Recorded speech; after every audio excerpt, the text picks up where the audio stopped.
Motor 4 tak 500cc ini adalah sesepuh di GP500 brother, yang rekor top speednya butuh 20 tahun untuk terpecahkan. Dengan mesin V8 silinder dan kubikasi yang hanya 500cc, motor ini mampu mencapai kecepatan 286 km per jam. Kecepatan tersebut ditorehkan ketika negara Indonesia baru berusia 10 tahun. Saking cepatnya motor ini menjadi sangat liar brother. Sampai-sampai motor ini harus mundur dari GP500 gara-gara kehabisan pembalap akibat cedera. Ini adalah Moto Guzzi Auto V8. Selamat datang di Motomon Channel. Brother, Moto Guzzi Auto V8 adalah sebuah masterpiece yang menentang waktu di zamannya. Motor ini masuk dalam 10 motor Ultimate Racer oleh Discovery Channel. Bahkan sekelas Honda NR 500 Oval Piston pun tidak mampu menggeser posisinya sebagai Ultimate Racer. Brother, untuk mengetahui lebih dalam Moto Guzzi Auto V8 ini, mari kita flashback di masa 10 tahun setelah Indonesia merdeka. Pemilihan umum telah memanggil kita, seluruh rakyat menyambut gembira. Di negara pizza Italia tahun 1955, setelah membalap dengan mesin 500cc single silinder, 2 silinder, 3 silinder, bahkan 4 silinder, Moto Guzzi mengenalkan mesin 500cc terbaru mereka dengan mesin V8 silinder yang sangat mengejutkan dunia. Motor ini diberi nama Moto Guzzi Otto Cilindri, yang berarti 8 silinder dalam bahasa Italia, brother.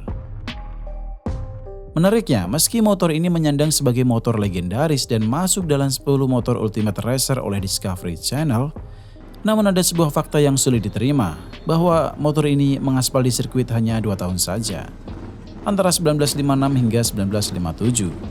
Dan entah bagaimana Moto Guzzi Auto Cilindri 500 ini tidak pernah memenangkan kejuaraan GP. Meskipun begitu, pabrikan lain membutuhkan waktu 20 tahun untuk memecahkan rekor top speed yang pernah ditorehkan Moto Guzzi V8 ini.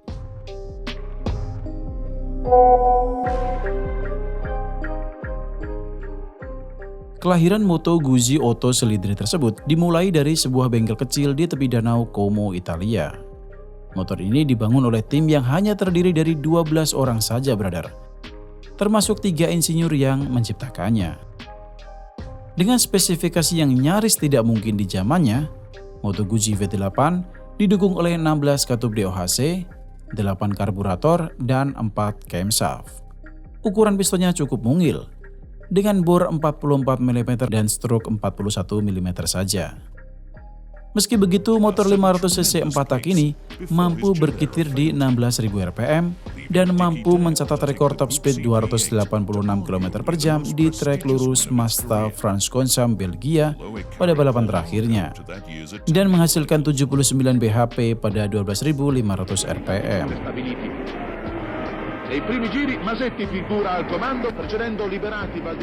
Brother, mesin V8 Moto Guzzi ini dirancang oleh kepala engineer Giulio Cesare Carcano, yang juga menciptakan mesin single silinder di kelas GP250 dan GP350 yang berhasil mendapatkan juara dunia sebanyak 8 kali dalam 9 musim. 5 diantaranya kemenangan berturut dengan mesin 350cc single silinder yang ramping dan kompak. Nah, setelah berjuang keras untuk meraih kesuksesan di GP500 pada musim-musim sebelumnya, Carcano sempat mempertimbangkan mesin V6 untuk ajang GP500 1955. Sebelum akhirnya memutuskan memilih mesin V8 ini, brother. Mesin ini tidak lebih lebar dari mesin 4 silinder segaris milik pesaingnya Gilera, yang saat itu mendominasi balapan GP500. Moto Guzzi Auto V8 memiliki keuntungan putaran RPM yang jauh lebih tinggi, brother. Sementara sudut V-engine 90 derajat mampu memberikan keseimbangan primer mesin yang baik. Hebatnya, motor Moto Guzzi V8 ini, brother, dirancang, dirangkai, dan dirakit hanya dalam waktu 5 bulan saja. Prototipe pertamanya diuji di dyno pada tanggal 10 April 1955. Mesin pertama tersebut mampu menghasilkan output 62 bhp di 11.500 rpm. Dan 4 hari kemudian, pembalap asal Australia Ken Kavanagh mencobanya di jalan raya sekitar pabrik Moto Guzzi, yang disambut meriah oleh kerumunan warga yang hadir. Sepeda motor ini sangat indah, kita harus membawanya ke La Scala, ungkap seorang eksekutif Guzzi yang terkesan dengan motor V8 tersebut, brother.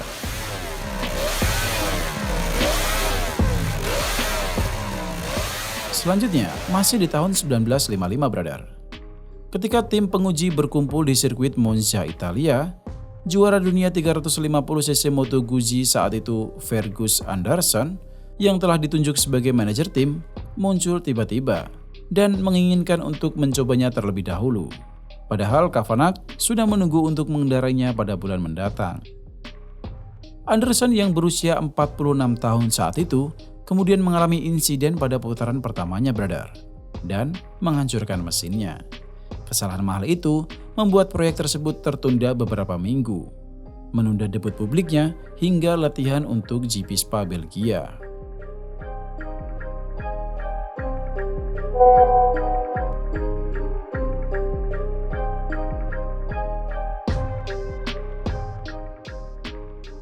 Namun, brother, ketika balapan Belgia datang, terjadi kerusakan di bearing small end connecting rod dan masalah pada transmisi, membuat Kavanagh tidak dapat membalap dengan V8 tersebut. Faktanya, masalah mekanik tersebut membuatnya tidak dapat membalap sama sekali pada musim tersebut. Selanjutnya, brother, pada musim 1956, Moto Guzzi membuat banyak perubahan di Auto V8. Yang tadinya V8 menggunakan crankshaft flat plane 180 derajat, saat ini Auto V8 menggunakan cross plane crankshaft 90 derajat dan merubah gearbox yang awalnya 6 speed cukup menjadi 4 speed saja. Di musim ini, Auto V8 akhirnya melakukan debutnya di Imola, Italia pada tanggal 25 April 1956. Di mana di tengah hujan lebat, Kavanagh secara sensasional memimpin balapan di lap ketiga. Pebalap Australia itu menjauh dari juara bertahan giliran dengan mesin 4 silinder mereka, serta rekan setimnya Bill Lomas. Namun setelah memimpin selama 10 putaran, Kavanagh masuk pit untuk mengganti kacamata Google-nya, kemudian melanjutkan balapan, dan mampu mencetak fastest lap. Sayangnya, brother, beberapa lap kemudian Kavanagh harus kembali ke pit setelah terjadi permasalahan mesin. Moto Guzzi Auto V8 selalu mendapatkan revisi, namun selalu ada saja kendala, brother. Kavanagh sebagai pembalap utama Auto V8 merasa pengendalian Auto V8 sangat buruk dan sangat tidak stabil ketika membalap di Spa Belgia yang terkenal memiliki trek panjang melengkung. Kavanagh memilih berhenti dari balapan itu dan membuat kepala engineer Carcow tidak senang dengan keputusan Kavanagh tersebut. Hingga akhirnya pembalap Australia tersebut pergi dari Moto Guzzi. Selanjutnya, Bill Lomas, pembalap kedua Auto V8, mengambil alih kursi Kavanagh dalam pengembangan Auto V8. Lomas memodifikasi geometri kemudi Auto V8 untuk mengatasi masalah pada balapan sebelumnya di kecepatan tinggi. Pada GP Jerman di Solitude pada bulan Juli, di hadapan 160.000 penonton, pembalap Inggris itu terlibat perebutan juara dengan juara bertahan dari Gilera, Geoff Duke. Meski akhirnya kedua pembalap tersebut tidak dapat finish. Auto V8 yang dikendarai Lomas mengalami pecah selang radiator sesaat setelah memecahkan rekor fastest lap di lap sebelumnya. Geoff Duke dari Gilera mengatakan bahwa motor Moto Guzzi Auto V8 adalah ancaman besar, apalagi dengan pembalap pengembang Bill Lomas. Duke pun khawatir Auto V8 milik Lomas akan mengalahkan motor Gilera mereka di balapan-balapan selanjutnya. Pengendara lain yang mengendarai Moto Guzzi Auto V8 adalah Dickie Dale dan pebalap Australia Kate Campbell. Meski Auto V8 mengalami banyak masalah teknis, namun Dale sempat mencetak serangkaian rekor kecepatan di balapan 1956. Leaving Dickie Dale to take the Guzzi V8 to arguably the most prestigious win of its career. Although it carried Colnago to that year's Italian Pada title. 1957, Carcow, kepala engineer Moto Guzzi, melakukan serangkaian perbaikan di Auto V8 berbuah manis, brother. Pada putaran pertama balapan Italia, Pembalap Otto V8 lainnya, Giuseppe Colnago, berhasil memenangkan balapan tersebut. 5 minggu kemudian, gantian Dale yang memenangkan balapan berturut di semua seri balapan Imola Italia, mengalahkan gerombolan pembalap Gilera dan MV Agusta yang menggunakan mesin 4 silinder. Sayangnya brother, Dale harus berhenti membalap beberapa seri ketika dirinya membalap di kelas GP 350cc dan mengalami insiden naas yang membuat tulang selangkanya patah. Pada balapan di luar Grand Prix di sirkuit jalan Matet di Belgia, pembalap Australia Campbell berhasil di posisi terdepan. Namun Campbell memilih kembali ke pit sebab Otto V8 dengan fairing dustbin yang gemuk susah dikendalikan akibat terpaan angin dari samping. Akhirnya pada balapan Isle of Man di bulan Juni, Dale kembali membalap bersama Otto V8 yang sudah mendapat revisi fairing dan berhasil finish keempat.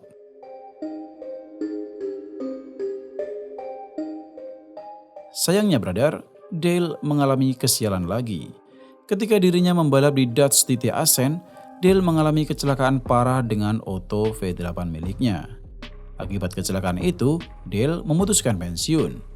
Sedangkan pembalap Australia, Campbell, berhasil finish kedua di belakang pembalap MV Agusta. Padahal brother, di balapan Dutch TT Assen tersebut, Otto V8 diturunkan bersama 4 pembalap. Namun hanya Campbell yang berhasil finish.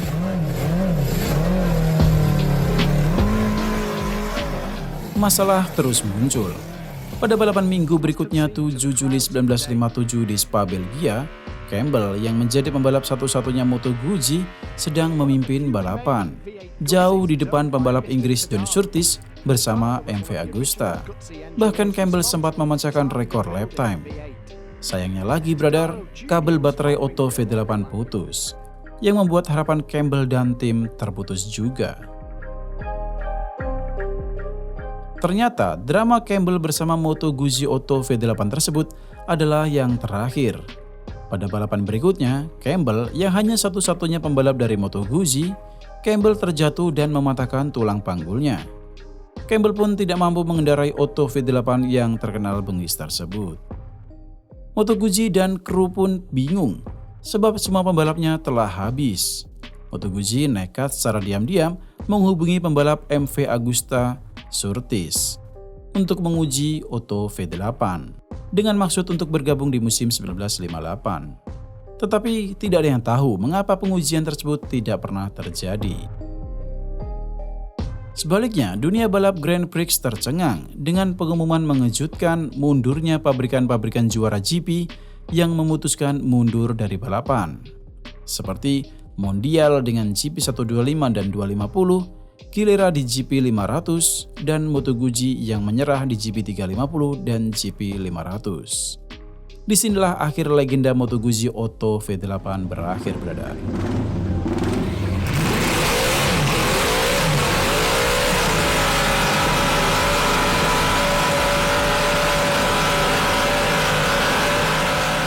Bill Lomas yang meninggal pada tahun 2007 sempat dipertemukan kembali dengan Otto V8. Bisa dikatakan Bill Lomas adalah pembalap yang paling dekat dengan Otto V8. Lomas mengatakan bahwa Otto V8 ini jauh lebih maju dari zamannya dan sangat cepat dari motor apapun di masa itu. Lomas juga mengatakan Otto V8 bisa saja digeber hingga 16.000 rpm dan menghasilkan daya yang lebih kuat. Namun karena untuk berjaga-jaga, Otto V8 hanya dibatasi di 12.500 rpm saja. Lomas juga mengatakan, Carcao, kepala engineer Moto Guzzi saat itu, adalah orang yang sangat jenius. Mesin Otto V8 adalah bukti kecerdasannya. Sayangnya keadaan membuat kesempatan itu hilang. Nah, gimana brother tentang Moto Guzzi V8 ini? Berikan jejak kalian di kolom komentar.